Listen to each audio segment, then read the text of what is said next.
Let's go. Let's go. Tuesday night live stream. We got a lot to get to today.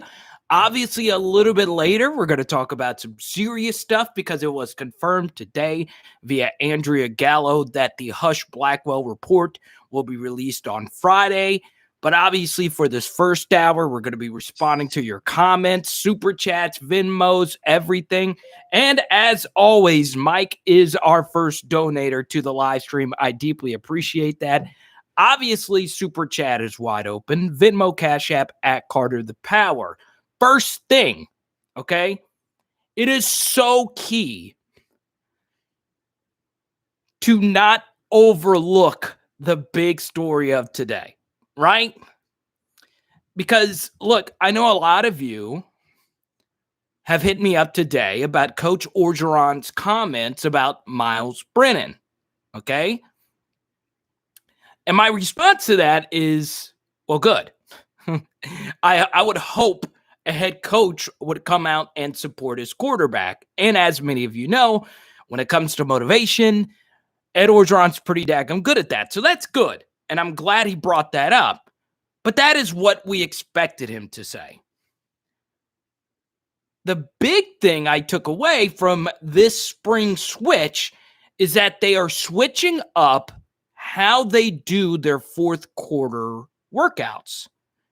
They used to do it in the morning, and I'm sure they'll still do some morning workouts. I don't know their specific practice schedule or their offseason workout. We know that spring football starts on March 16th and ends with the spring game on April 17th.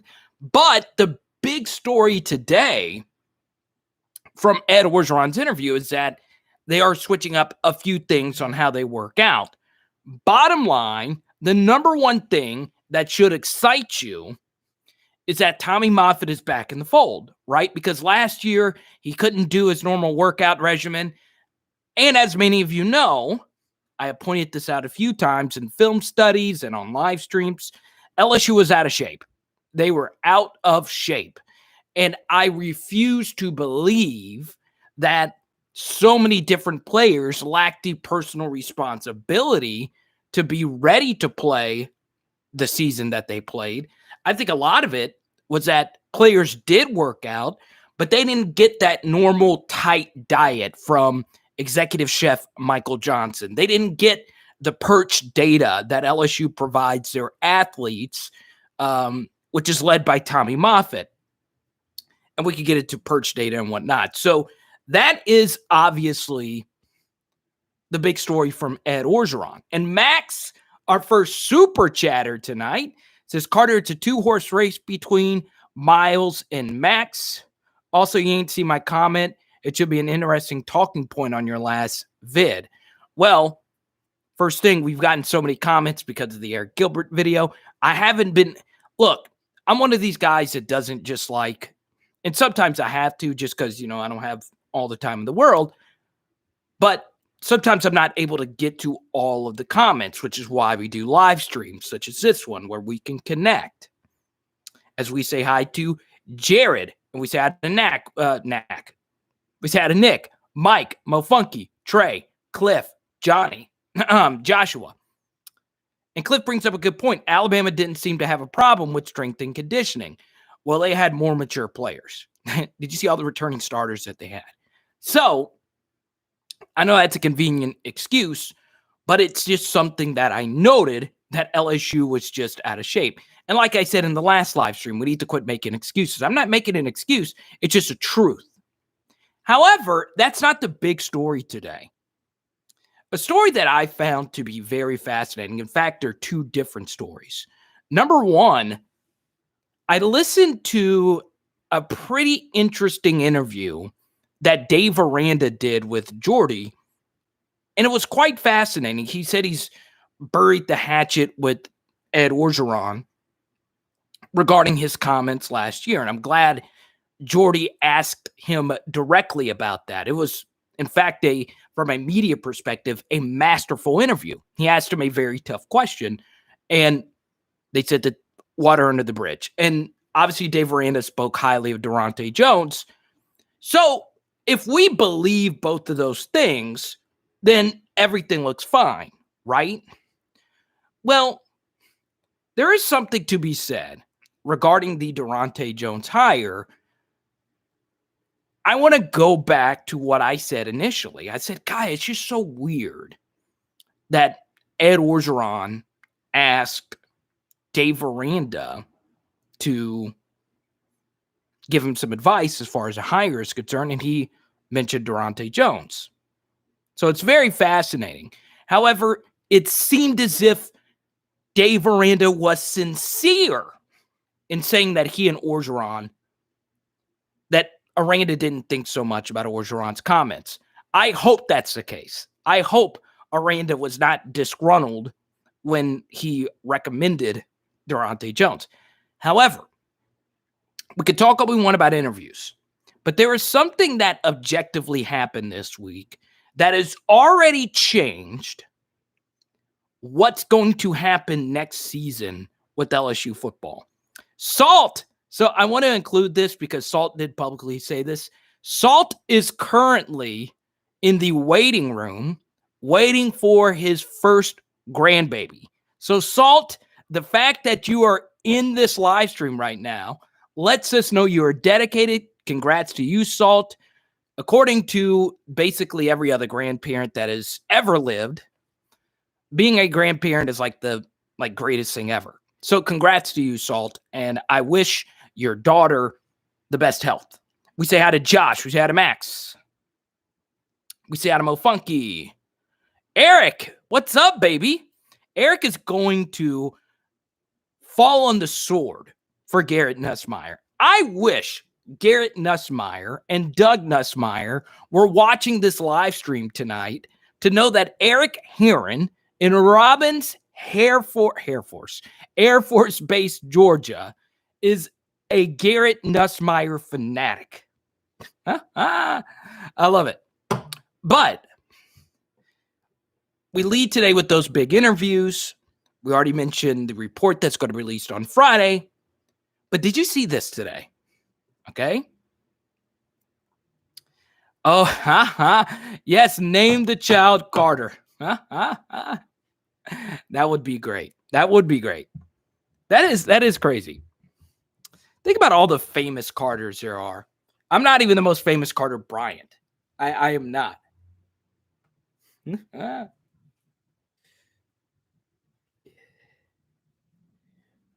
Arvis says PJ is the odd man out.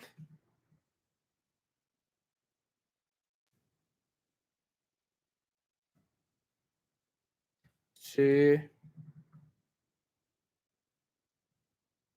Boom.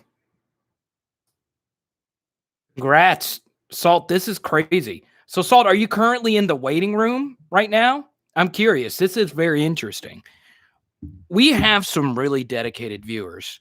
Like, I really do appreciate people that let me be a part of their Tuesday nights.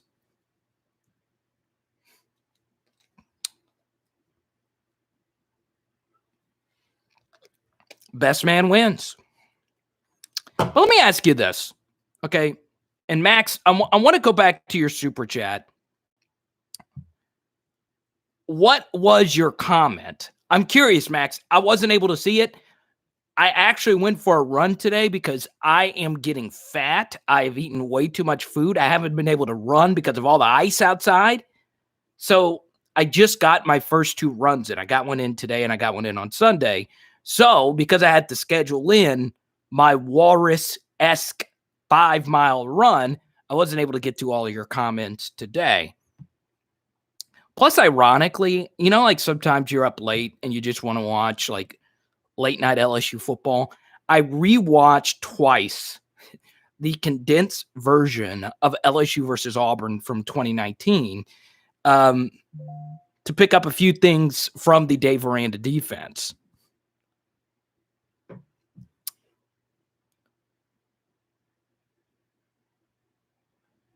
Okay. All right. Everyone wants me to go look at Max's comment. I'll do this, Max. I'll get to it, but I want to at least share this thought. Because, look, today's interviews obviously generated a lot of interest. Ed Orgeron saying, Myles Brennan is healthy. Well, we would hope that he would say that. Dave Aranda says water under the bridge. Perfect. But what was fascinating today was something that didn't even have to do with LSU was released. UCLA released their Pac-12 schedule.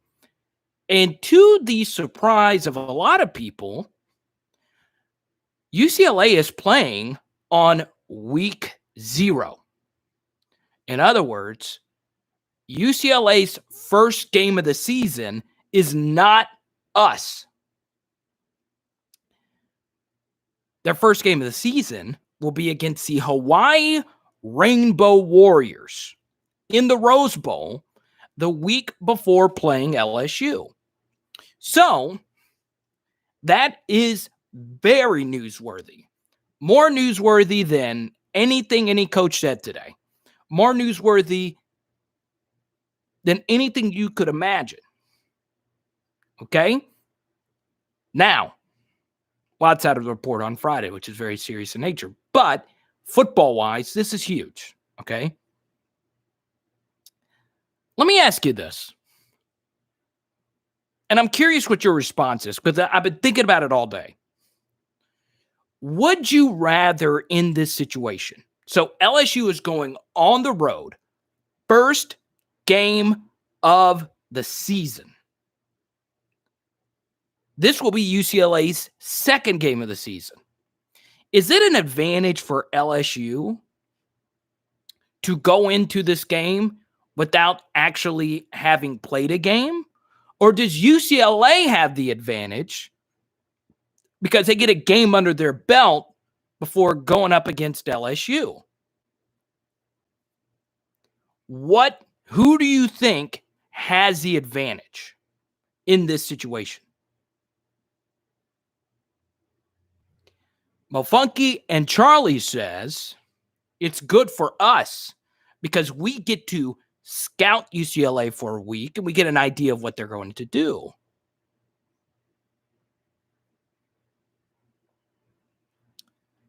But there is the other side of it. Remember, there is no college football preseason, right? Your first game is the first live full speed action you play with your new team. And everything's going fast. It's not just the players gelling together. It's the coaches. It's the communication. It's signaling in a play from the booth all the way down to the field. Okay? Now, even if fans are allowed in the stadium, we all know California football fans aren't the most dedicated. So this is not a treacherous. This is not a horrible domain we're going to be walking into, but it is still a true road game. So, look, some of you say, obviously us, and some of you say, obviously them. My response is there is no clear advantage. However, what LSU needs to do before that game even happens is do a ton, and I mean a ton, of scrimmaging. And sometimes what coaches do, and it drives me nuts, is they scrimmage and all the coaches scrimmage like they would normally at practice. That is not what you should do. When you scrimmage, you should have the coaches in the booth. You should have all the radio sets on. I don't know how LSU is going to scrimmage this year. I hope they do that because in this situation, it's even more valuable to get that experience in because Jake Peetz and Durante Jones, this is the first time that they're ever going to be signaling in a play at the Power 5 level. Now, that doesn't mean they're not going to be any good or bad, but I hope LSU does a lot of scrimmaging to get ready for that aspect of it, especially on defense, because UCLA is going to have an offense, and they returned their quarterback, who's a former high-level recruit, Chip Kelly's an offense that is always very interesting. Johnny, I appreciate that support. I appreciate that, man.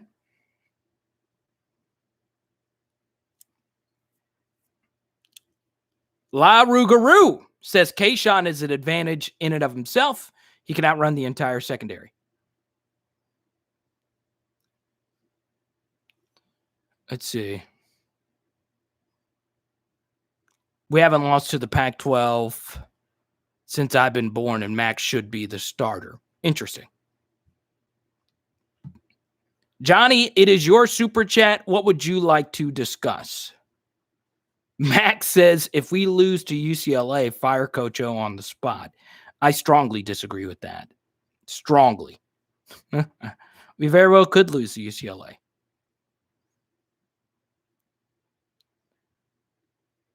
Tyler says, is all the Eli Ricks noise gone yet? I mean, we won't really know until March 16th if he runs out there for practice, really. I mean, Greg Biggins reported that Elias Ricks told him he's 100% in on LSU. But, you know, until Elias Ricks is active on Twitter, he can end it all right now and just say, look, I'm in. I'm going to play. Remember, athletes have the ability to make any announcement that they want now, as we saw this week with J.J. Watt.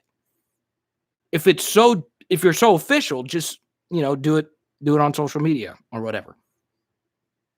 Yeah, exactly. But if you were to ask me right now, I would put a significant wager on Eli Ricks starting next season for LSU. It would shock me if he left the defensive back capital of the world to go somewhere else. There's nothing really for him to gain by going to another school. There really isn't.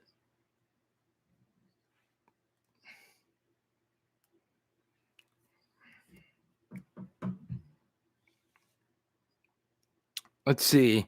Lyra Guru says, remember when we had Honey Badger, we played Pac-10, Oregon, and stopped them 33-17. I was at that game. I was on the field for that game. So a few things about that game. Number one, well, the 2011 team was really freaking good. We knew what they ended up becoming. But you are right. We did spank Oregon. However, that was a true neutral site game. This is different. We're playing true road game on the West Coast. And, you know, we had more continuity with the coaching staff then. Well, no, we had a first-year coordinator. But anyway, it's still different this time around. Arik Gilbert to Last Chance U. You know, I don't want this to turn into an Arik Gilbert thing. I've done a video and a half on him this week.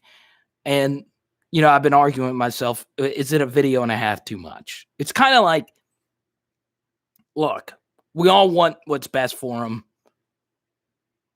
There's obviously a lot going on there.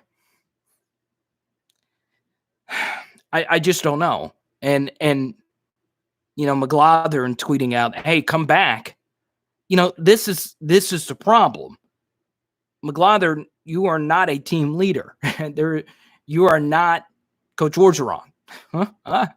You are not Austin Thomas. You have no say on roster decisions. Now, it is encouraging that he reached out to a friend with a positive message. That's not my point. It's just, you know,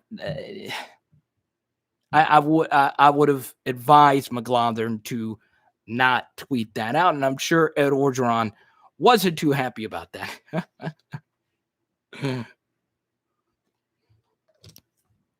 Johnny, we were talking about Tartar a minute ago.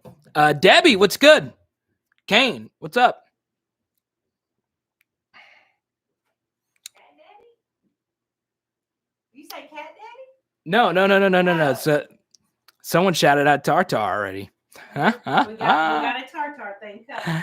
Do you know anything about Cam East offensive tackle class of 2022? I don't, Carvis. I don't. You know, I'm mostly focused on the guys LSU has committed already. Now, I do have a personal bias towards Emory Jones because I do have a lot of family members that went to Catholic High, including Cliff, who's watching this now. So I really hope Emory Jones commits the same way Matthew Langlois committed because I have a bias towards New Roads, Louisiana. So maybe one of you guys know more about Cam East than I do. I know I've heard the name. I don't know too much. I just know right now LSU's offensive tackle class for 2022 is obviously, let's just say it's a step in the right direction with Will Campbell, Bo Bordelon, and Lucas Taylor. So James Craig at Orgeron deserves credit for that. Let's see. 6'7" offensive tackle. Crap. What was his name? Something Johnson. Help me out here, Amacat. You crap. Come on. Number 79, Johnson, the 16-pound baby. Come on. What's his first name? Something Johnson, number 79. Wasn't he the biggest LSU player ever? Come on. Someone tell me. It's not. Come on. His first name. Someone help me out.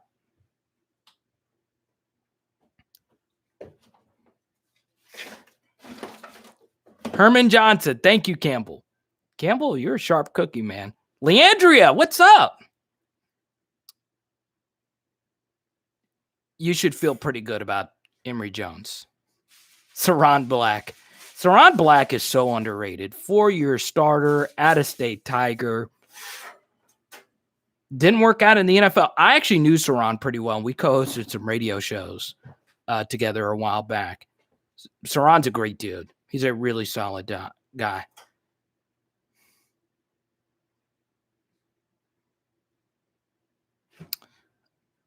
What's up, Brian? BT, what's good? Mac. I like that. Mac's one of our sharpest commenters, too. The few times he comments, it's correcting me or helping me out. Herman Johnson. Y'all remember that? The 16-pound baby.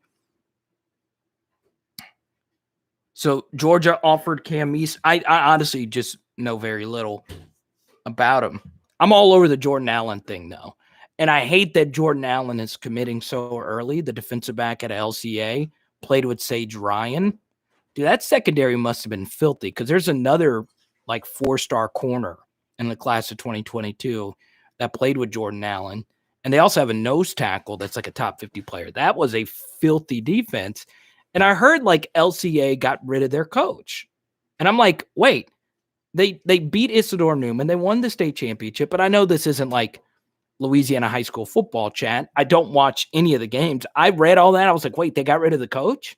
It's kind of like the way soccer coaches work at the European level. They could win all the trophies and get fired. It's so weird. What's up, Jesse? Titus. JT has not committed yet, and do you think he's a possibility? No, I don't. For those that don't know, JT is like the number 1 player in the class of 2021. Number 1 or number 2. He's a defensive tackle. I mean, you never say never. But someone asked me a minute ago, what should LSU do for the final slot? And for the life of me, I don't know why LSU wanted Kendall Daniels so bad. It didn't make a whole lot of sense to me. And I know what a lot of you would say is, well, he's a talented prospect. And I'm not disagreeing with that. What was fascinating, though, about pursuing Kendall Daniels is that as great of a prospect as he could be, that slot needs to go to someone that can help us right now. Because look, there's more than enough guys in 2022 that you can get that could develop into something. That final slot needs to go to an immediate contributor.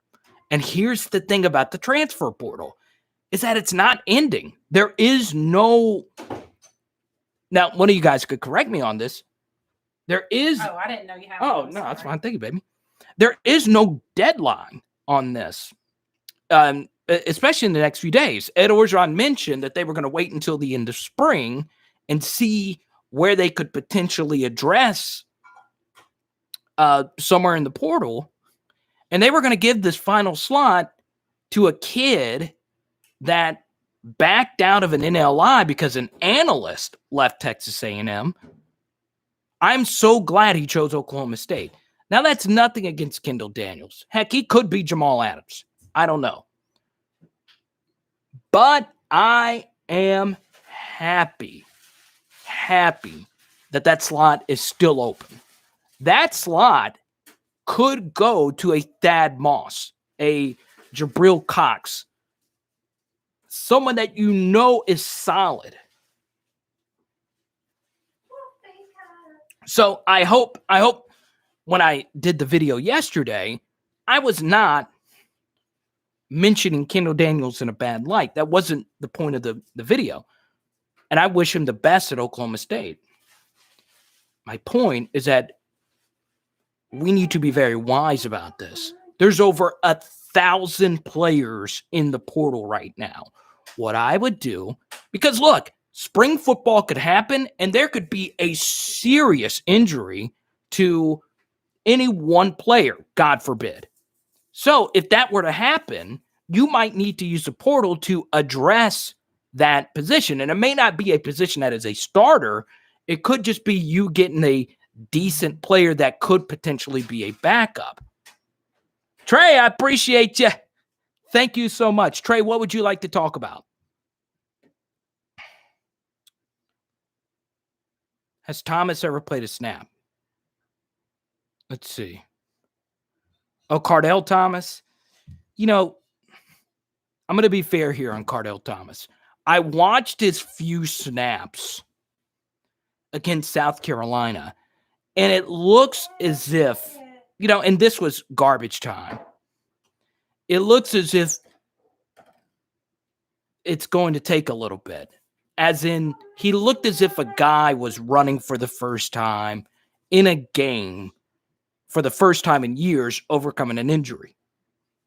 So I get asked about Cardell Thomas all the time. What we need to address here, and I was discussing this earlier today with someone that used to work for LSU. He said, Carter, you got to understand that we've always had recruiting profiles, but now all these recruits have YouTube followings. And Cardell Thomas had the biggest YouTube following for any offensive lineman ever. I mean, millions of views, which is not good for an offensive lineman. It is not good for an offensive lineman to have millions of views on YouTube blocking players in the underwear Olympics. And look, I shared this last week. I was interviewed for a book on education about an article I wrote about Jarvis Landry and his poor NFL combine experience.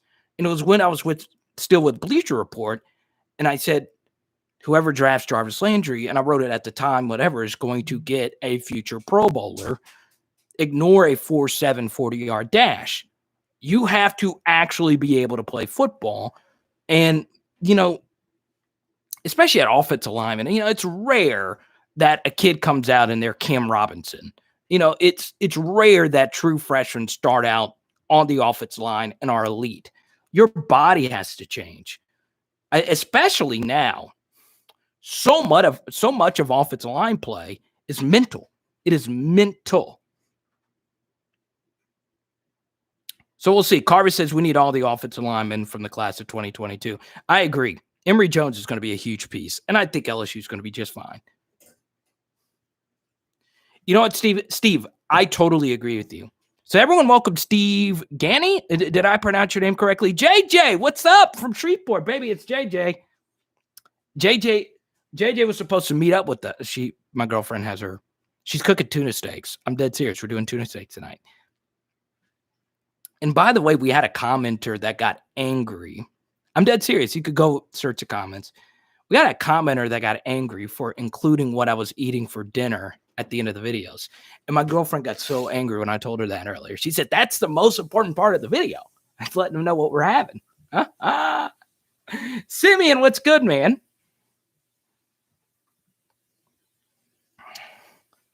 Yeah, we got to find Leonard, a resident fish. Who's a true freshman on offense and defense that'll make an impact this year? Okay. Let's start with, let's see, La Rigaroo. So let's go to Trey's Super Chat. He Venmo'd me first. One true freshman offense and defensive player that'll make immediate impact. Defense, we know for pretty daggum certain that Mason Smith is going to play a lot. He's just good. There's no other way around it. I think he's already the best defensive tackle on the team. Now, I hope he goes in with the same work ethic that we were told that he's had, that has been mentioned in interviews. If he does, there's no reason for him to not be all SEC in year 2 and year 3, and hopefully we can have him for a year 4. So that's one guy on defense that's obvious. Offensively gets a little more tricky. I'm actually going to pick Armani Goodwin because I do think the way LSU runs their offense, one thing that I saw was with Armani Goodwin, he is so good at cutting back, and it's such a specific thing. He's so good at getting a handoff and reading where to take the football out of shotgun, because sometimes where you're supposed to run is where the open hole is. But oftentimes, especially now, since SEC defenses are so solid, well, they were in 2019. They weren't good in 2020. They were better in 2019. One thing that killed Auburn in 2019, and the only defense that really shut LSU down was Auburn in 2019.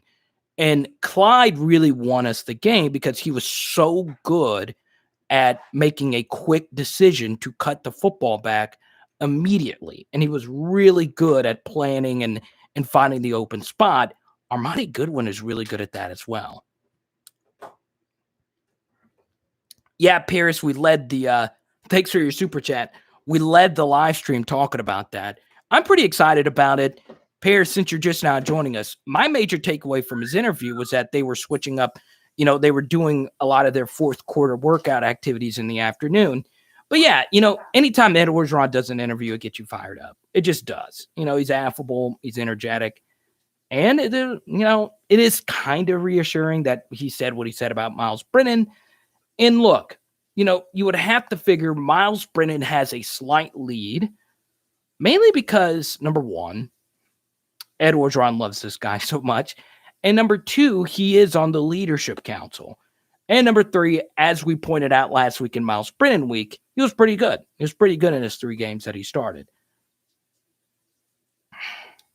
Does he, Preston? Okay, let me ask you this, because I hear this a lot too. And if you can, guys, like this video, share this with someone else. And look, when I say share this with someone that's not just an LSU football fan.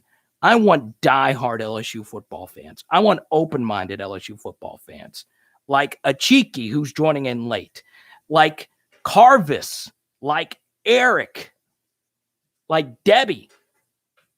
But don't be like Kane, though. Not like Kane. Simeon, what's good? Huge lead. Let's see. Dwayne, what's up? La Rugaroo, you got to subscribe, man. What was your super chat? Will Brennan come strong? Our offense, defense, legit. Okay, so look, I don't want to spend too much time on Myles Brennan since we had that full Myles Brennan week last week. But Ed Orgeron said he's healthy, so I think he's going to be the starter early on in spring. But, as Jake Peets has brought up, tabula rasa, clean slate. Everyone's coming in with a clean slate. Like Jamal. So Jamal with 2 A's, you do 2 A's, but the president Maul, or does Jamal Adams do 1 or 2 A's? He's 1 A, correct? I'm trying to remember. I like that. Shaz Preston, St. James in the building. So let me ask you this. Someone brought up that they've seen Preston. So when you watch Armani Goodwin play, it was interesting. You know, when I was watching him, his offensive line was really good. They were smart.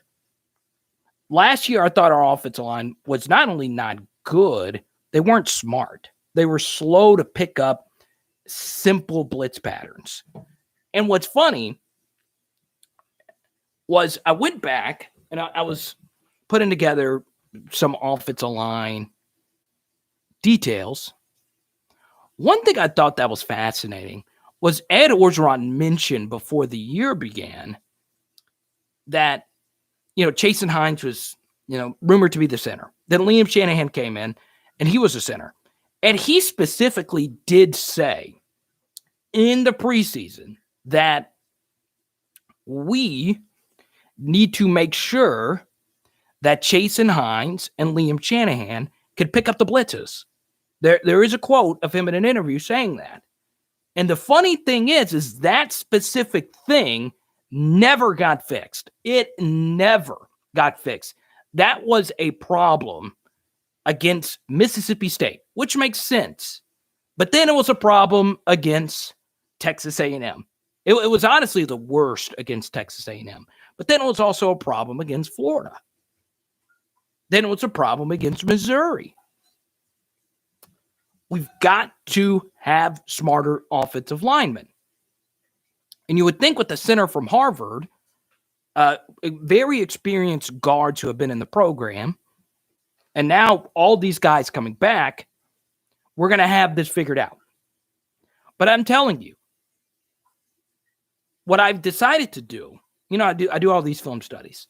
I have reached out to people I know that call plays and people that I know that coach the offensive line. And I get their opinion on certain plays, and we disagree sometimes, but they both agreed that they were shocked at how poor LSU was at that very thing. And the thing is, if you are someone watching this live stream and you want Myles Brennan to be the quarterback, he has no chance, zero chance at succeeding long-term, health-wise and even just football-wise, if we can't get that specific detail fixed. Exactly, Kane. Book smarts doesn't mean he's center smart. I'll tell you this. Liam Shanahan was a baller versus Alabama. He was really good. Then, I brought this up in a few other live streams.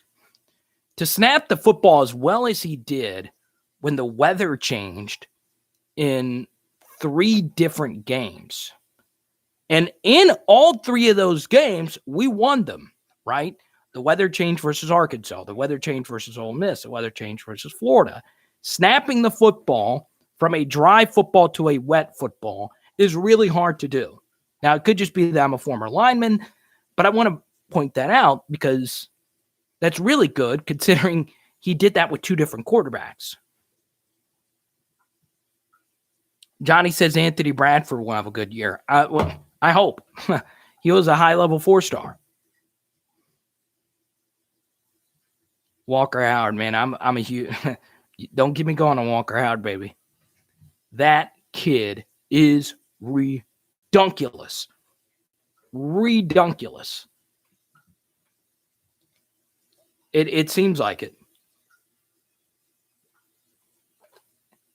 I'm a Walker Howard stan. Sit him for a year, 2023. Let's go. That's going to be a championship window.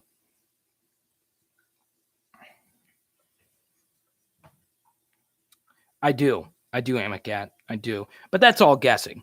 Look, so much of what you do as a college player comes down to if you want to put in the work. And Garrett Nussmeier seems to have a ridiculously strong work ethic.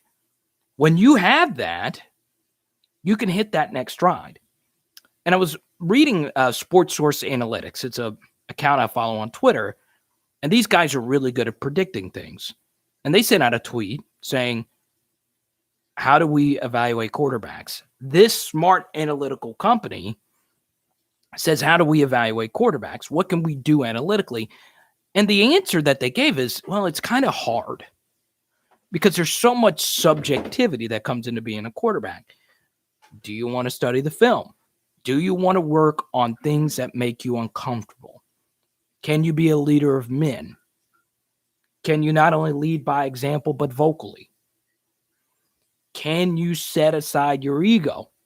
Can you, at the same time, when you win, take all the shine and then deflect that and say that it's all your teammates? There's all these different things that come with being a quarterback. You know, I remember this in 2019. I was covering LSU versus Arkansas. And at the press conference, I asked Joe Burrow about Jamar Chase, and he wanted to keep going. He wanted to keep going because Joe Burrow never made it about him. It never was about him. So, you know, there's that aspect of it. So we'll see.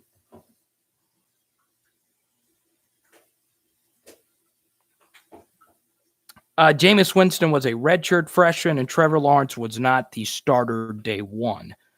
Now, look, I mean, number one, Trevor Lawrence beat out Kelly Bryant, who is a solid Division I quarterback, but not special. So Trevor Lawrence didn't beat out Deshaun Watson, per se. And number two, not starting day one and allowing yourself to ease on in really helps you out. You know, I look at a lot of day one starter true freshman quarterbacks at big Power 5 schools, and there's not many of them. Some of them work out. Jalen Hurts was kind of sort of that, but some of them don't, like Bo Nix, who took a huge step back this year.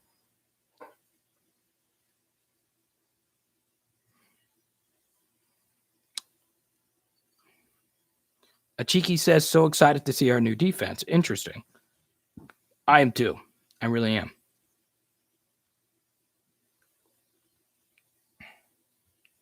Emory has been a letdown. All I'm saying, I thought we had another Reggie Bush coming. Here's what happens when you start comparing guys to like Reggie Bush. You should never compare to anyone. And Reggie Bush was so next level. And look, today's his birthday as well.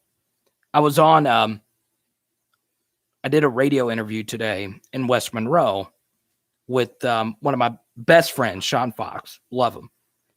And he asked me, who is the one electric college football player who didn't work out in the pros? And everyone always says Reggie Bush. But Reggie Bush actually won a Super Bowl. He actually was a successful NFL running back. And if Reggie Bush played in today's NFL, he'd probably be Christian McCaffrey? At least a watered-down Christian McCaffrey. He played in the wrong era. The same way that, you know, if Leonard Fournette played, you know, in the 90s, he would have been Jerome Bettis, Eddie George. And he's still, like, Leonard Fournette is still a good NFL back, but he, you know, you got to line up with your era, right? So what's fascinating is the answer to that question is Peter Warrick. Peter Warrick, to me, I still get chills thinking about that guy. I remember being a kid watching Peter freaking Warrick. Almost turned me into a Florida State fan because they had Peter Warrick, they had work done, the Knowles, you know, they had Deion Sanders, you know, they had all these crazy good players, and I'm so glad that didn't happen because, you know, when you're young, you just kind of like whatever you see on TV. But Peter Warrick, y'all remember that guy? Goodness, number 9. Was the greatest college number 9 until this dude right here.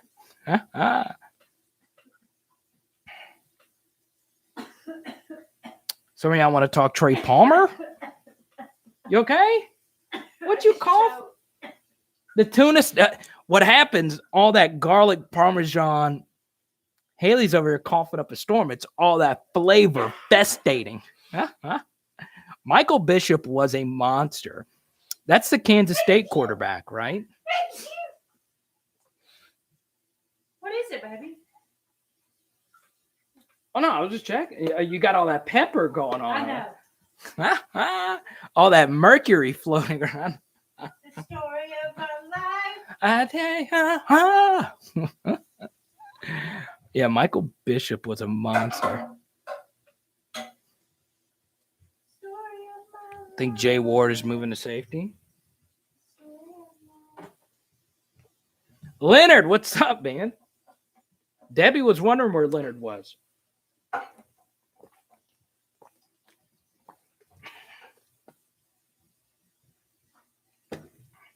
Yeah, I don't think we've hit $50 yet, baby, for a bug sighting. We still got a little whiles to go. I think we're almost there. Man, it would suck if y'all guys didn't get to see Bug tonight. Got to pay for premium. Johnny, thank you for your super chat. Johnny, you've done your part. Christian, what's good, man? Leonard's getting his workout in. I like it. I like that, man. What was it, chest and buys today? So, let's see. What else do we want to get to tonight?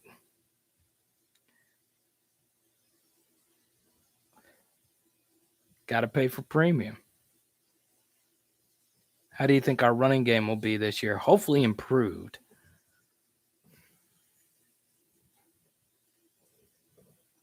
I have Paris. You had a $10 super chat. I appreciate you. Chest and tries. Laru Guru, I'm from Alexandria. Let's go. I'm still mad at Alexandria changing the iconic water tower. They had the dancing water droplet on the water tower. I've not been to Alexandria in a long time. And I heard that they painted over the dancing droplet on the Alexandria water tower. That is unacceptable.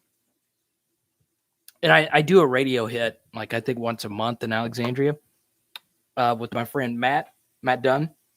And the first time I did it, I brought that up and I almost hung up the phone. I remember being a kid driving down to Baton Rouge and seeing that stupid dancing water droplet, and it let me know that I was almost to Baton Rouge, 2 hours away. It was a drive for us.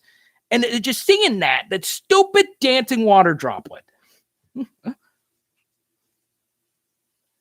Paris has a second super chat. Let's see. Did that get us a 50? Oh, okay. Your super chat. Thoughts on Coy Moore, Alex Adams, Trey Palmer, who can play the slot? Okay. Paris, thank you. I wasn't trying to get another one out of you, but I appreciate you. Okay. So, it depends. Now, this is where it gets fascinating because I like talking wide receivers. So, the first thing you got to ask yourself is, who's your number one receiver going to be? Well, our consensus here is Cashapp is going to be our number one wide receiver. He ended the season with and King Mo. We'll mix this in together. So you guys want to talk wide receivers? Look, I think out of any position group, we get a little more erratic with the range of answers when it comes to wide receivers, right? So Eric brings up the red zone. Put in Malik Neighbors in the red zone because, there's a lot of viral clips of him in Louisiana Bootlegger 7-on-7 games making crazy catches in the red zone, right? But one receiver I like to see in the red zone is Jontre Kirkland. Now, the reason why is because Jontre Kirkland is the one receiver on LSU's team that knows how to properly run a rub concept. And what a rub concept is when it's basically like a screen and roll in basketball. You run into a defensive back of another receiver, and that got TJ Finley his first touchdown against South Carolina. So if you're talking red zone, that is someone that's very interesting because Jontre is really good at that one thing. Unfortunately, he has some of the worst drops you will ever see. So I don't know if you could trust him too much there. Now, you brought up a few names, Paris. let's go through all of them. Let's start with Coy Moore. Now, I don't have the numbers in front of me, but I was going through a deep statistical study of all these guys.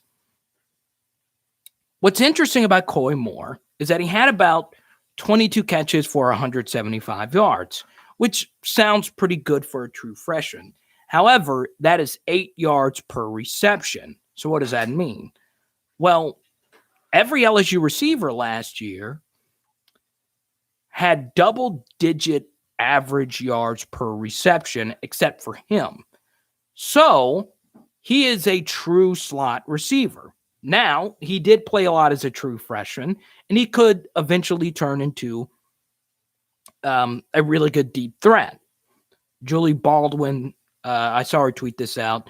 She said Coy Moore is the hardest working athlete she's ever seen. So she's someone that, I read quite often. She's great. And, I trust her word on it. So that's something he's going to work on. However, one thing that John Trey, Coy Moore, and Trey Palmer all three have an issue with is drops. They had some bad drops. Now, Coy's drops he had a big one against Florida, but it was in the middle of that fog disaster. Okay? So, that's obviously an issue. So Coy Moore doesn't necessarily give you something deep, but he is a solid possession receiver. So it's going to be interesting. Can he be, like the Wes Welker of this offense? Whatever. So this is where it gets interesting as well. Trey Palmer is this elite athlete. La Rougarou have to get back to work. Louisiana Wolves versus everyone. I believe our boys will be great young boys and veteran minds. Thank you all the way from San Antonio, Texas. Everyone welcome La Rougarou to the channel. Thank you so much. I think this is your first live stream, man. We will see you on Friday night. Friendly reminder, next live stream will be on Friday night, not Saturday night. I'm hosting a concert, a socially distanced, safe concert this Saturday night. So Friday night will be our next live stream. La Rougarou, welcome to the chat. Thank you so much for your donations. So we continue here with the wide receiver discussion.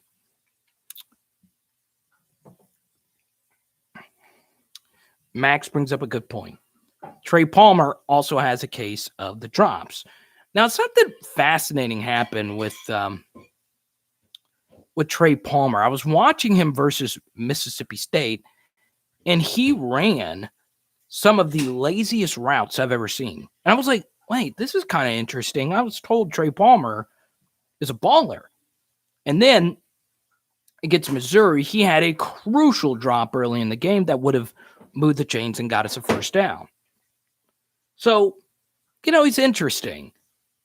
You would think him as a speedster, he has one of the highest peak velocities on the team. I think I saw a chart where they measured each receiver's top velocity during practice, and I saw one time Trey Palmer was the highest. So he's obviously really fast, and we've seen him on the kickoff returns, but he's really fast. But has he ever caught a deep pass? Just once. Now, I know he's not played a lot, but you would think if he was so fast, LSU would use him as a deep weapon every now and then, or, call up a flea flicker or something to get him the football deep. Well, no. So there's a difference in being really fast and actually being a good deep receiver. Now, look, we have seen so many different LSU wide receivers that were really good in high school blossom really late. Yeah, until they finally got their opportunity. Russell Gage, Trayvon Durrell, that list goes on and on. But you want the slot option on your team to be a high IQ, reliable receiver who's not afraid to get hit. And from what I've seen, Trey Palmer is not that. Now, I will say this. His Ole Miss game was phenomenal. Absolutely phenomenal. Did the little things right. Max Johnson actually missed him for a touchdown on the first or second drive of the game. He ran the Justin Jefferson option route to perfection. And if Max Johnson would have thrown the football where he was going instead of where he was, he would have walked into the end zone. So he got better as the season went on.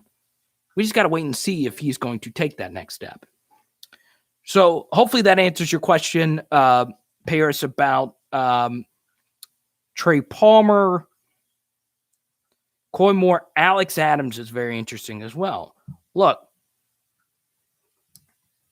so do y'all want a deep cut discussion with Alex Adams? Let me know, because I think whenever I talk about a player like Alex Adams, you guys just want to go to bed, or you want to watch LSU basketball, or you want to do something else. So let me know if you guys want to discuss Alex Adams, because I got to go back to King Mo, his super chat. Which freshman wide receiver you feel will get a lot of playing time? The easy answer here is Deion Smith, because he's early enrolled. So that's obviously going to give him a huge advantage here. And honestly, I don't think there is really any separation at this point between any of those 5 freshman wide receivers that are coming in. So, King Mo, hopefully that answers your question. I would guess Deion Smith simply because he's already there. However, Jack Besh is what? An hour away from campus. Walker, all the other receivers are all South Louisiana guys. So they're not far away. So even though they're not early enrolled, they're definitely in the mix and the Zoom calls and all of that. Drip, what's good?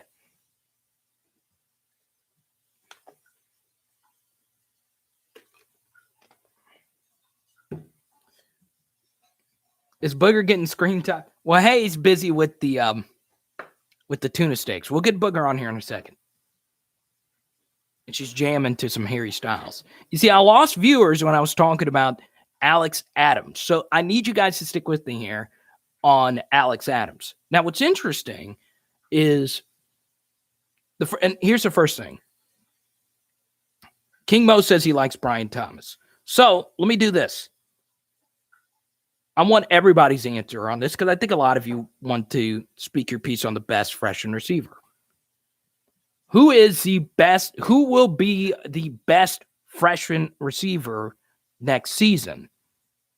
Do you think it's Brian Thomas? Do you think it's Neighbors? Do you think it's Besh? Do you think it's Smith? Or do you think it's Chris Hilton? King Mo, I like Brian Thomas, 6'4". Sage Ryan will not start. He will start year 2. Or late in year 1. A lot of BTJ, Chris Hilton. That photo of him and his dad is so cool. It's so freaking cool. See, a lot of you say Hilton, Smith. I really like Chris Hilton a lot.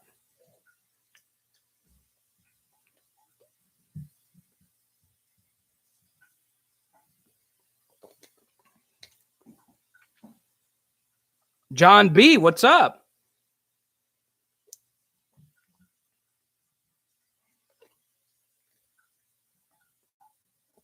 Have any of you actually seen any of them play in person? I know some of you mentioned that you saw Armani. I've never seen any of them in person. So we get another drop out of this. I just like Thomas's height. 6'4" receivers.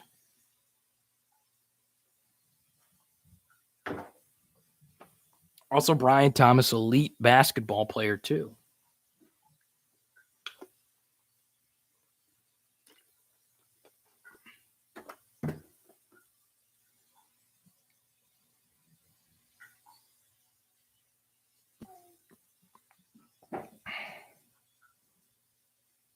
Yeah, I agree, Max. I mean, no one knows. Nobody knows. I mean, honestly, you're all kind of just guessing.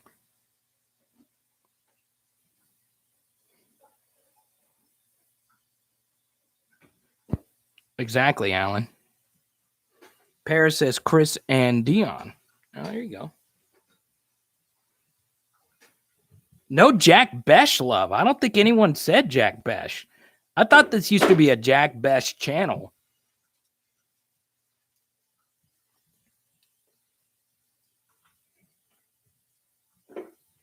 Those steaks? What? Are those the steaks? Huh? The steaks? They're done. They're done? Yeah. Well, we can get Booger on here in a second. I gotta get up early, baby. Everyone's begging for Booger. What? Everyone's begging for Booger, and we just hit the $50 mark. Okay, I'll go get her. Let me finish this and I'll go get her. She's going to go get her. We're finishing up the tuna steaks.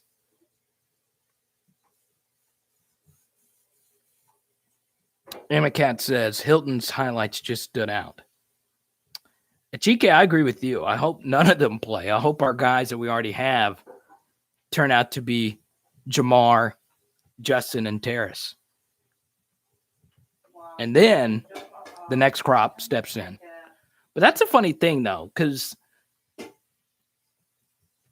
you know, if all three of them, let's say you believe Jure, Kayshawn, and Coy are going to start, well, only Jure would be eligible to go to the NFL. Shout out from Trey's daughter. We're getting Boog. You don't know you're beautiful. Because we don't know you're beautiful. Matthew Langlois, speedster, sub 11-100. That means you can run.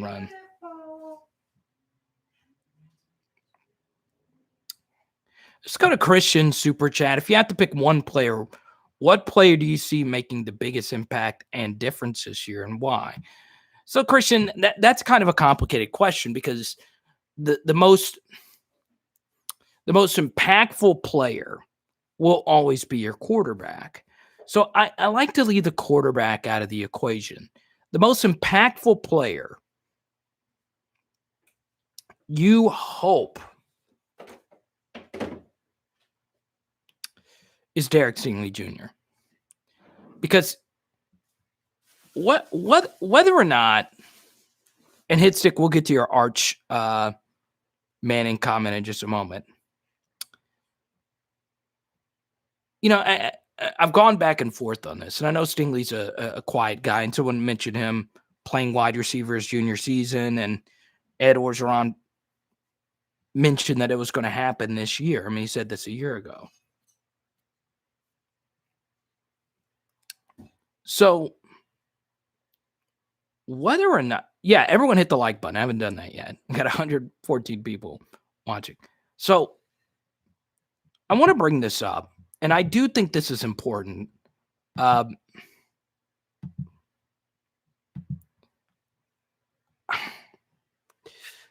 heard other LSU football players say this. Your best players are oftentimes your leaders. And, you know, it's not the end of the world that a player is or is not on leadership council, or a player may or may not make media appearances or anything like that. I just hope that Stingley is the leader of the team next year. Because when it comes to, you know, celebrity, pedigree, all those different things, none of the players on the team really touch Stingley's peak. Now, Elias Ricks does. I would say Elias Ricks had a similar year of dominance as Derek Stingley Jr. They were both exceptional in different ways. But Stingley was the splash defensive player on a national championship team as a true freshman. And, you know, that kind of separates yourself from the team. You've experienced things. You've had articles written about you that say that after your true freshman season, you're ready to be a first-round pick. So, to answer your question, Christian, I hope Derek Stingley Jr. is the most impactful player on the team, because if he is, that means we are winning a lot of games. Because that means he's fully locked in, he's fully healthy.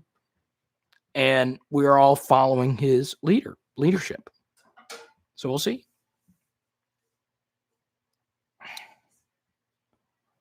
Let's see. You don't know you're beautiful. Exactly, Achiki. And, if there was one defense you could give Bo Pelini, is that Stingley was just hurt so often. And sometimes that is out of, or, most of the time that's out of your, your hands. But the thing about that wasn't just that Stingley was unhealthy. He was oftentimes a late scratch, or he would get injured during the course of a game. And that really, that really hurts you because you game plan knowing that he's going to lock down half the field.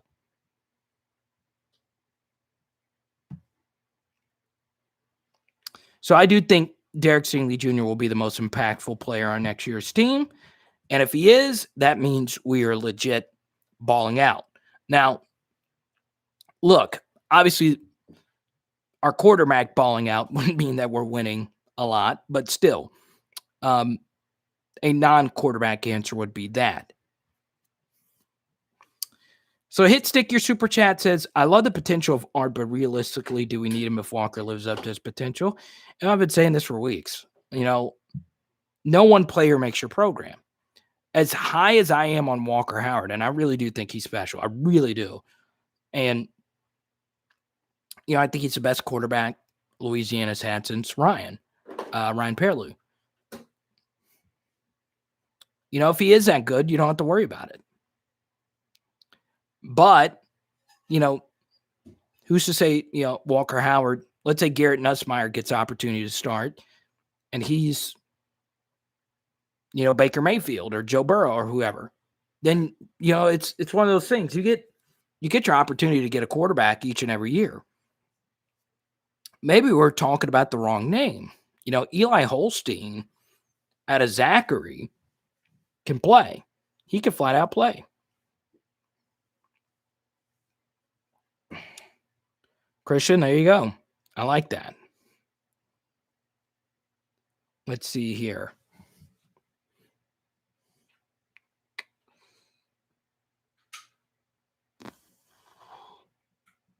Cortez, what's good, man? Yeah, exactly, Michael. Just too many injuries just piling up. Yeah, Jamal was really banged up last year. I hope he gets back to health. Jamal's got to worry about if his quarterback's coming back. I've said it for a long time. Pete Carroll is an outdated NFL coach. And then that just gets more apparent by the day. Really, Brian? I didn't know that. That's cool. Catholic High of BR. Who is Catholic High's Major Applewhite? That's it. Major Applewhite was a Catholic High QB. Have they had another big D1 QB there?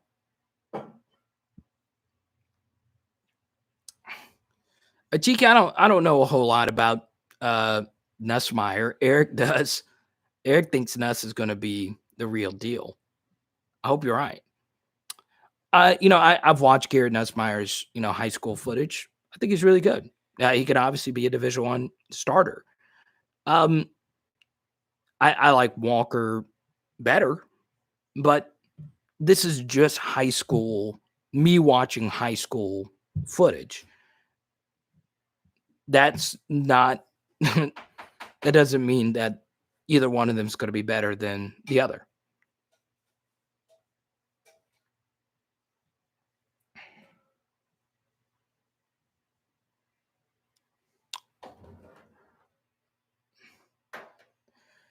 Nuss is a smart kid. And look, he did a lot of the recruiting for this class. He's got a lot of, very affable leadership qualities that I like a lot.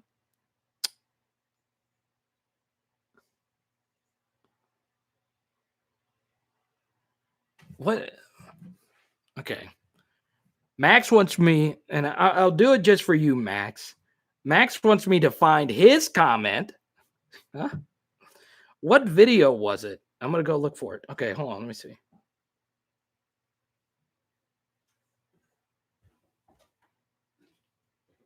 Was it about Arik Gilbert, Max? I've already said tonight it's going to be an Arik Gilbert free live stream.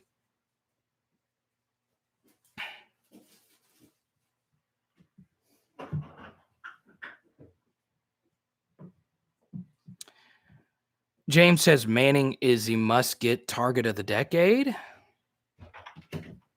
You know, once again, I have to say it over and over again. There's no such thing as a must-get recruit. It does not exist. It simply doesn't exist. There is no must-have player. It just it's a myth. It's honestly a myth. You know, so many things have to go your way to win a national championship. And our transcendent quarterback, our greatest single-season player ever, legit, no one could have predicted that. So could Arch Manning turn out to be Andrew Luck or anyone like that? Yeah, of course. But remember, if you want to talk about a Manning, Tennessee won a national championship after Peyton Manning left. And to me, you know, the two guys that consistently put out elite production at LSU and are without a doubt in the Mount Rushmore of the great players of the past couple of decades, I have two guys that are solid. Devin White, Patrick Peterson. Those two guys left, and we won national championships the year after they left. Now, it's not because they left, but there is no such thing as a must get. If Garrett Nussmeier hits or if Walker Howard hits, we're going to be fine. Everybody, here's Booger, the Booger, the bug. She's ready for tuna steaks tonight. She was sound asleep.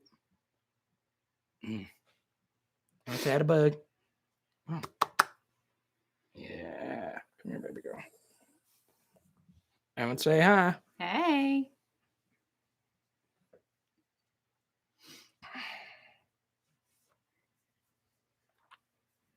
Oh, I was sleeping so good. Wait, did Salt have the grandchild? We had someone watching our channel from the waiting room. Wait, really? Yeah. We got a lot of love. We had our first ever birth on Power Hour LSU. I got left for Tartar. So here's what we're going to do. All right. On our next live stream on Friday, Saturday. Oh, no, you got to do it Friday. Got it Friday because it's a thing. Yeah. Come here, baby. She's ready to go. Everyone say night to book. She's ready to go back to sleep. Well, I got to take her to TT. She got to stay a second. She likes me holding her. So here's the thing. Some of you guys have been asking about Tartar. So on our next live stream, if we get, so here's the thing about Tartar. She can't. What did Eric say about Pawpaw? What? No, yes, Salt is a Pawpaw. So our Salt Rock. Salt Rock is giving us play-by-play from his grandchild. That's great. He's looking good. So here's what we're going to do. On our next live stream. Hey, Uncle Cliff. On Friday. We're going to be doing it from here on Friday. If we get to $300, or what did we say? $400. If we get to $400 in super chats, we will get Tartar back on the live stream. Big. Okay. But not this live stream. Friday live stream. If we get $400 on that live stream, because look, we hit 500 last week. Remember last season we had 500. I feel like Cole Taylor will have a good year in the new offense. I do too, King Mo. I do. How tired her face is. She's so sweet. So if we hit $400 on our next live stream on Friday, Tartar will be making her reappearance on the channel. And Tartar's been missing you. But she said, look. Tartar is a mean heifer. Tartar is mean. Don't let her looks deceive you. Tartar will bite you. Even though she don't have any teeth. She don't have no teeth. She ain't got no teeth. No She'll teeth. bite you. So there we go.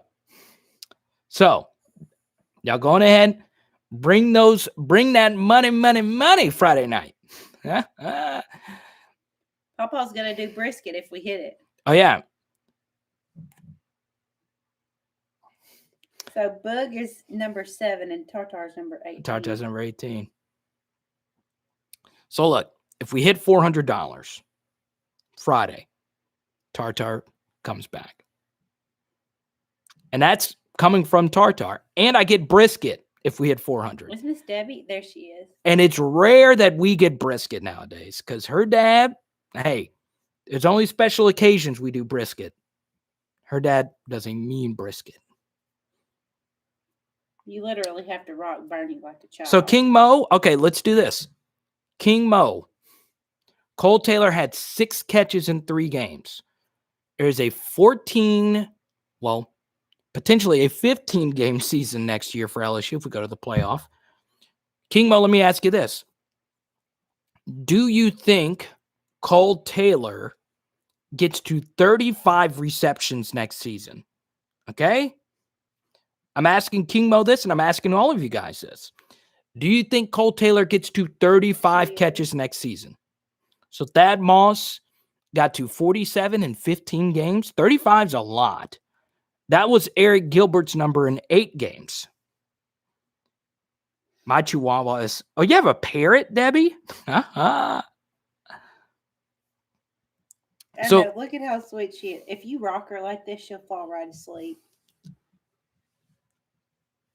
I'm waiting on King Mo. Do you think Cole Taylor will get to 35 catches? So if he gets to 35, that means he's got to average roughly 2.5 catches a game.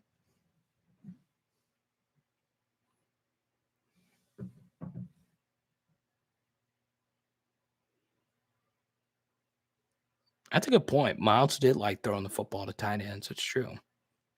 Mo Funky, that's a good point. Nick Stores. Aiden, now look. Aiden, we know you're a youngin'. I hope you killed all those finals. Aiden had some big finals recently. Oh, good luck, Aiden. I do not want you to get your hopes up that Arik Gilbert is going to be back next season because that is not going to happen. I think a lot of us wish the Arik Gilbert thing could work itself out, but it's not going to happen.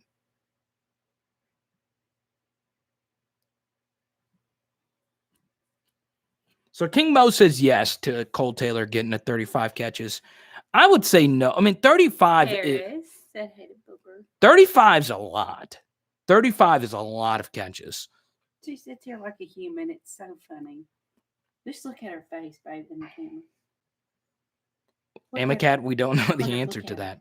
Look at her. She's just enjoying life, being a babe. There's JJ. About time. Some of you. I'm telling you, she'll go to sleep just like this.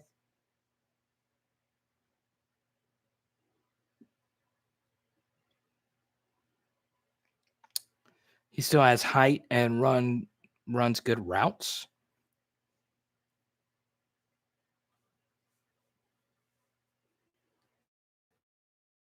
Also depends on who's QB. That's true, Preston.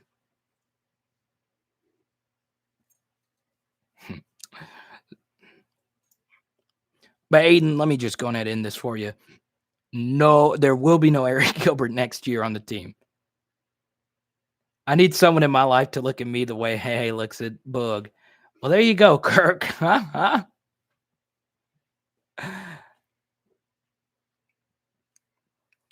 baby. Jack Besh. Look at her. She's ready to knock out. She's so fat right now. Oh, yeah, she's already eaten. She ate without us. Boog ate without us tonight. I believe will be a safety blanket for Myles. I hope so.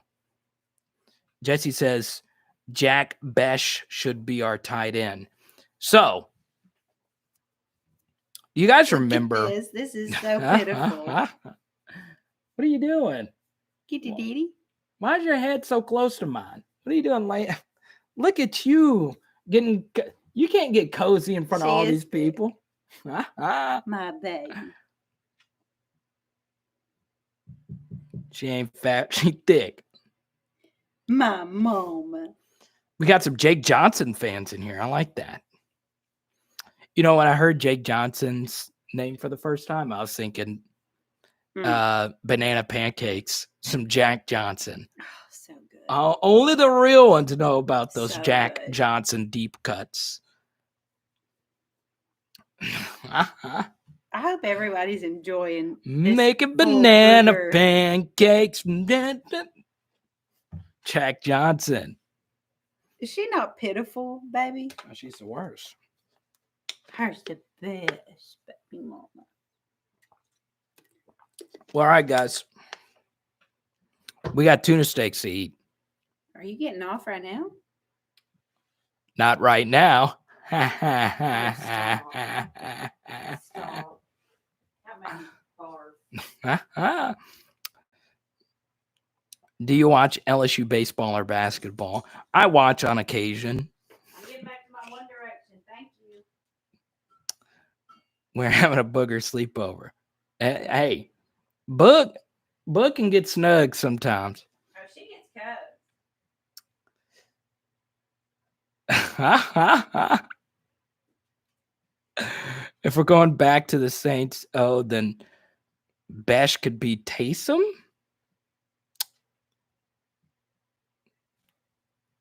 I don't know.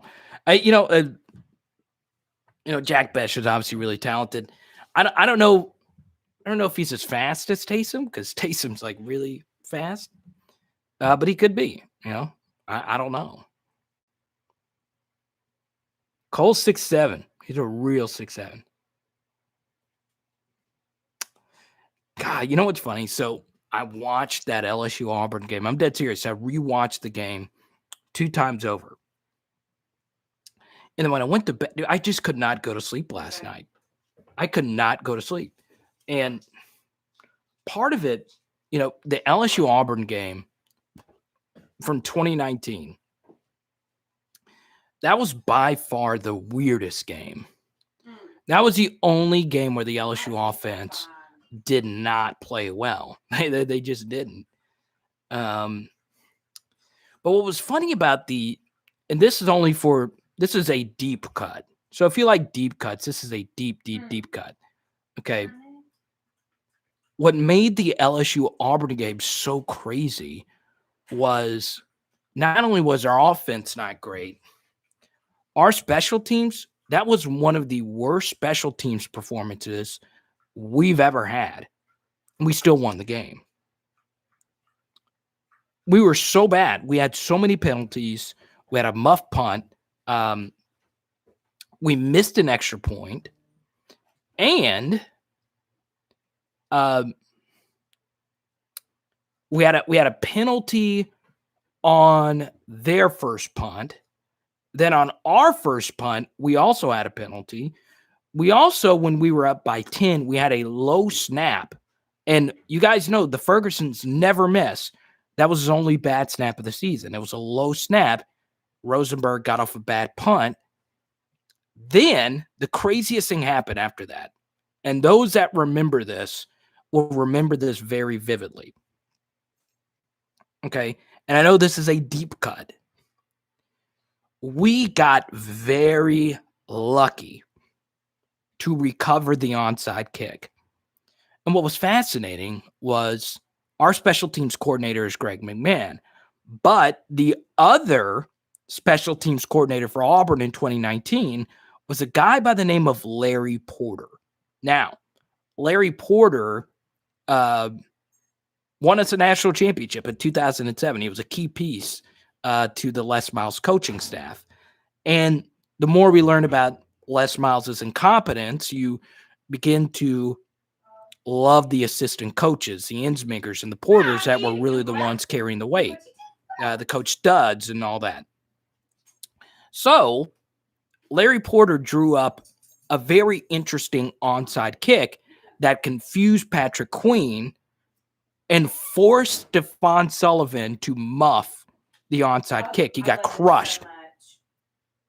And luckily enough, Derek Dillon was there to recover. Now, what was fascinating about that recovery, about Derek Dillon's recovery, was Derek Stingley was out for the game. He got injured on the drive before. And not only Derek Stingley was out, Grant Delpit was also out. So Auburn, who had just drove right down, well, had half of the field, they just scored a touchdown. We had Jay Ward guarding Seth Williams. Auburn with a good field goal kicker with 2 minutes left to go in plus territory, down only by 3, would have had the football for a chance to win. Now, if there was one weakness for LSU, they gave up a lot of late touchdowns last season or in 2019. So the Derek Dillon onside kick recovery, and what was fascinating was Derek Dillon the year before caught the big touchdown for us to win that game against Auburn in 2018.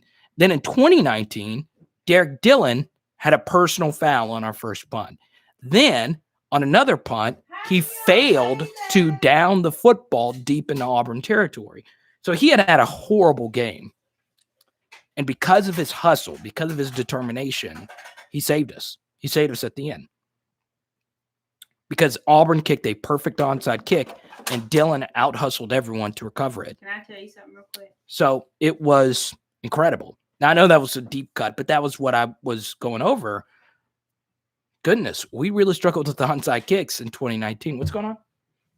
Vizzy shouted me out on the TikTok. No, not Dizzy. Shouted you out on TikTok? Because of the Harry Styles thing. Oh, my goodness. Not if you busy. don't know, I have a healthy obsession with Harry Styles Harry in Styles. One Direction. I'm a big One Direction fan. I know, Leonard. That was such a weird game. And something else that was weird, and this is going to sound strange, because I know a lot of you aren't Kevin Steele fans, and a lot of you don't like Auburn.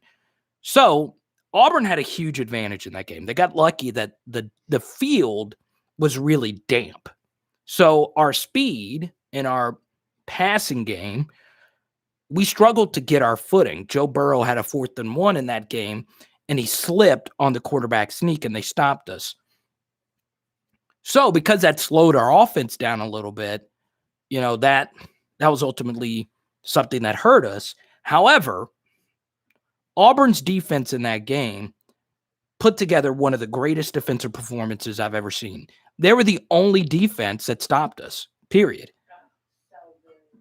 And it wasn't just that Auburn stopped us. They stopped us, and the advanced stats back that up. So in every game in 2019, LSU averaged 6.5 yards per play, except against Auburn, where Auburn held us to 5.8 yards per play. But not only did they hold us to 5.8 yards per play, they ran 88 plays on defense. So that's a lot of plays. We only had one other game over 80, and that was against a non-Power 5 team. So Auburn was not only elite at stopping us in comparison to everyone else, they did so at a very high rate. They played a lot of plays. So the fact that we weren't great on special teams, and the fact that we were very slow to get out, the fact that our pass protection had a rough game and Auburn's defensive line was great, you really got to chalk it up to the defense. Dave Aranda was really good at confusing Bo Nix. And what was fascinating was one of the big things that Bo Nix struggled with in that game was our safety blitzes. And we were so good at disguising and rolling coverages. So guess what I thought our defense was going to do against Bo Nix. Well, we had a full game of film with what he struggled with. We did none of that. And that's part of the problem with the 2020 defense. So, the 2020 LSU defense was the worst defense by a mile, and I mean a large mile, at covering 10 personnel. So 10 personnel, for those that don't know, 10 personnel, the first number means how many running backs are on the field, and the second number means how many tight ends are on the field. So 10 personnel means 1 running back and 4 wide receivers. We were way worse. We gave up 8.84 yards per play versus 10 personnel. However, while we did that, we also led the SEC in pressure rate.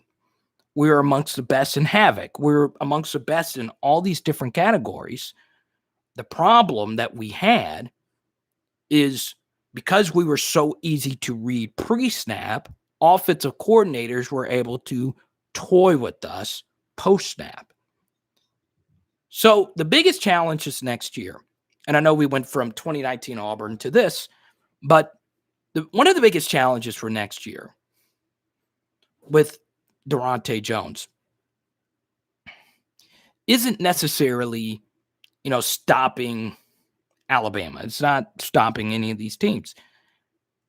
How much can you pre-snap disguise what you're going to do post-snap?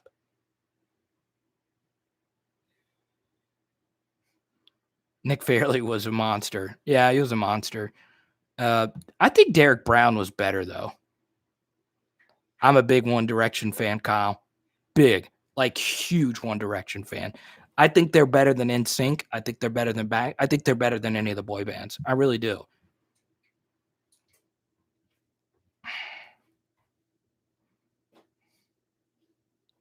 By far our hardest game, Nick. It kind of gets lost because it was a low scoring game and whatnot. What's funny is, to me, obviously Jamar Chase, happy birthday to Jamar Chase. Also, this is Myles Brennan's birthday, by the way. I think today is Myles Brennan's birthday and yesterday was Jamar's. Jamar, obviously, his best performance is always going to be Clemson. It's one of the greatest college football performances, period, ever, any position.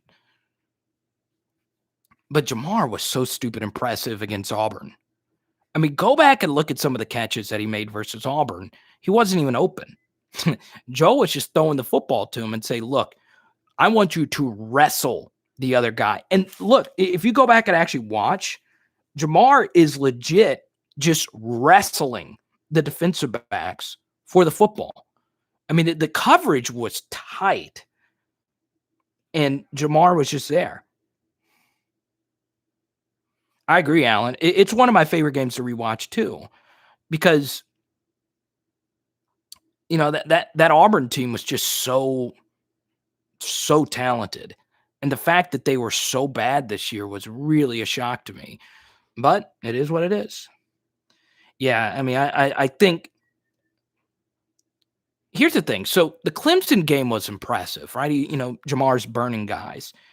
I think the Auburn game is a game where you're like, okay, I see why NFL guys would rather him than Devonta. Because remember, Jamar is doing what he did versus Auburn. By the way, one of those corners for Auburn got drafted in the first round last year. Jamar did all of this at 19 years of age. So, Devonta had his best season at what? He's 21. Jamar had the season he had at 19. And yes, Jamar had some touchdowns that were by play design. The Florida touchdown to seal the game was by play design.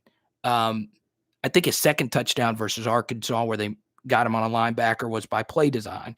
But most of the touchdowns that Jamar had, you have to look how he got them. A lot of it was him just wrestling another human, wanting it more. Legit, it was just heart and desire, hard work, natural ability. And, I remember so towards the end of 2019, I was able to, interview the guy, be around him a little bit more.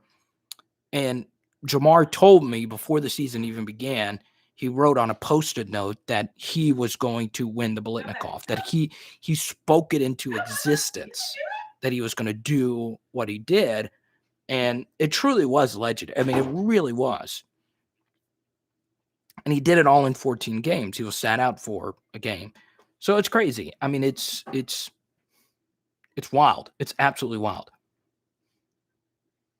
Exactly, JJ. It was unreal how good that dude was at catching the football while he was legit getting manhandled. It was stupid.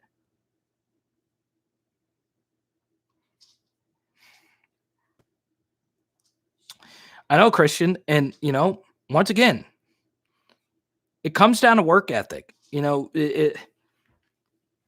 Does Kayshawn really want to be those guys? And, I hope so. I don't know Kayshawn well enough. The same way we didn't know Jamar and Justin and those guys were as hard workers as we know now. We know how hard workers those guys are because, it's stupid how big of a jump all of them did. And even Terrace, Terrace put in a lot of work to get, because he had a large jump from where he was in 2019 and where he was in 2020. It comes down to how much you really want to put in the work. It really does, because wide receivers constantly changing. And what I saw from Kayshawn that I liked a lot was, number one, so he had the touchdown against Alabama and dropped the football. But on the big John Emery touchdown run, Kayshawn had the key block at the end and just hustled his butt off to get Emery into the end zone. Huge plus. Also, something else. Whenever you rewatch games, watch the football the first time, and this will help if you're interested in, film studies or anything like that.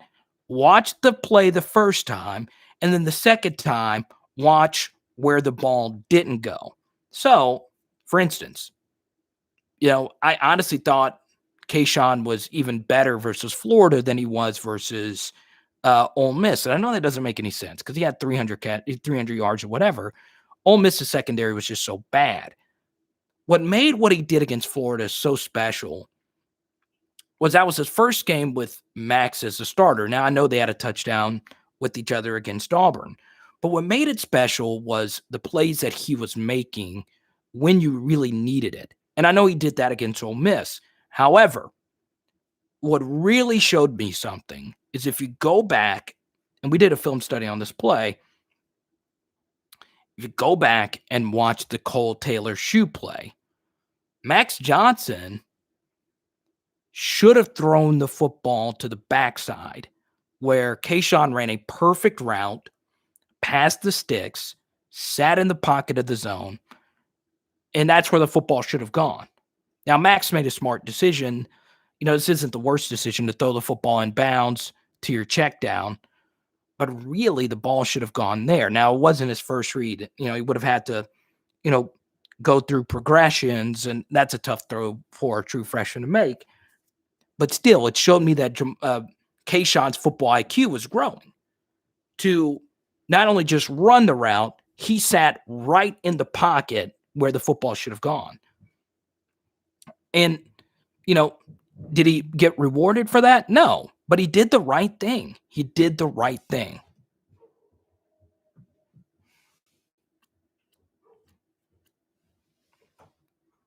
Spice Moves, what's good? Let's see. Better 1-2 punch, OBJ, Jarvis, Chase, Jefferson. It's kind of tough to say. I mean, look.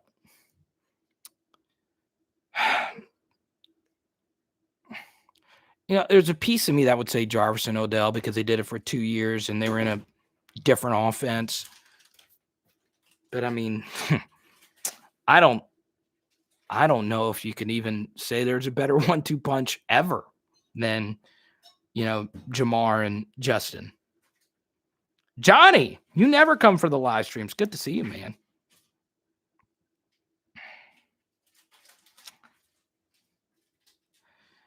I could kind of see that too, David. Well, welcome, David. What's up, man? Dwayne, yeah, Terrace was really good. Terrace was really good in 2019. I wouldn't say he was as good as the other two guys, but he was really good. He was underrated good. I'll give you that.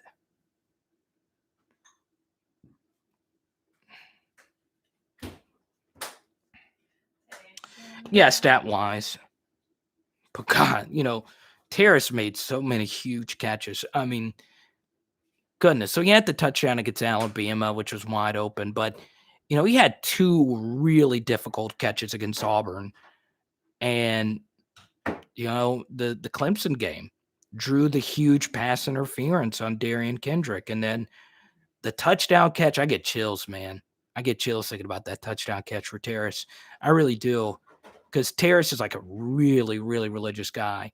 And, he was like, I remember hearing all his high school interviews and, he was saying it was meant to be that he was going to LSU. I remember that.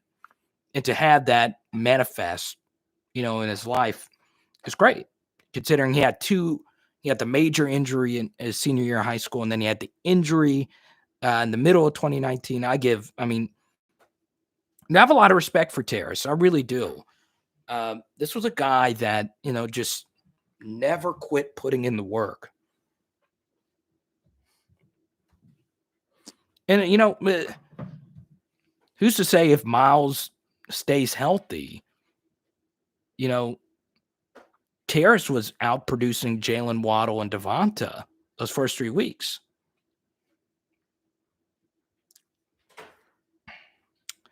Yeah, Christian, I wouldn't mind Trey becoming the kickoff and punt return guy. But, the problem with Trey is, there's something like the Ole Miss game that we brought up earlier. Ole Miss game was incredible. But then I see some other things, and I'm like, oh, what's going on? Does he want to be great? Sometimes, it comes down to just, do you want to be that guy?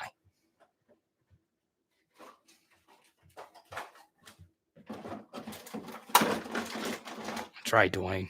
Terrace Marshall, an assassin in the red zone. I mean, you can argue he's the best. God, Jamar was good in the red zone too. Go Tigers! What's good? It's like the best name ever. How'd you get the name Go Tigers on YouTube? I got the silly Power Hour LSU. One day I'll tell the story about the Power Hour LSU name.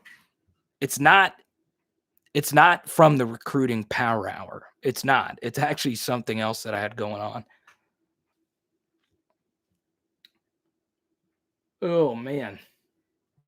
We're tuna steaking tonight. Tuna steaking. Babe, are we ready? Babe? What? Are we ready for tuna steaks?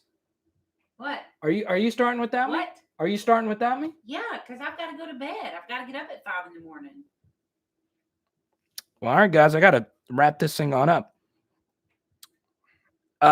Any more questions before we get out of here? I hate signing off with 96 of you still watching. Enjoy the rest of the LSU basketball game. Any more super chats? Last call for super chats. As Hey always says, you can go as long as you want. There are no super chats or Venmos up right now. If Max takes a back seat to Myles this year, do you think it'll hinder his chemistry with Butte? Yeah. Obviously it would, JJ, because you don't have the game snaps. But as we saw, Max is, probably the top backup in college football if Myles is the guy. So, there's value in that. What do you think about Max's brother? He's a real deal. He's a real deal.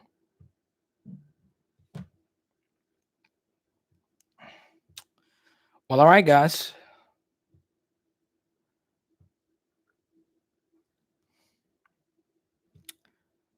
I hear Jack Bash gets compared to A.J. Brown all the time. That's the one I always hear. Well, guys, I'm going to go ahead and say this. If you enjoyed this live stream, tomorrow we'll have another video out. Honestly, don't know what the video is going to be tomorrow about. I don't know yet. We'll see. But on Friday night will be our next live stream. And it's going to be a loaded live stream. We'll have the LSU findings from the Hush Blackwell. So we'll be discussing that. We'll also continue our spring previews on here. And as always, you can always support the channel. I know the super chat's about to close, but the Venmo Cashapp always is open. If you are inspired by any of this LSU content, you can always drop a dime or two or 400. Once again, on Thursday night, if we hit $400, you get to see Tartar. Okay? Or Friday night, we hit $400. It is Power Hour LSU. Boom! Go Tigers. Let's go, Coach O. Let's go. Later, guys.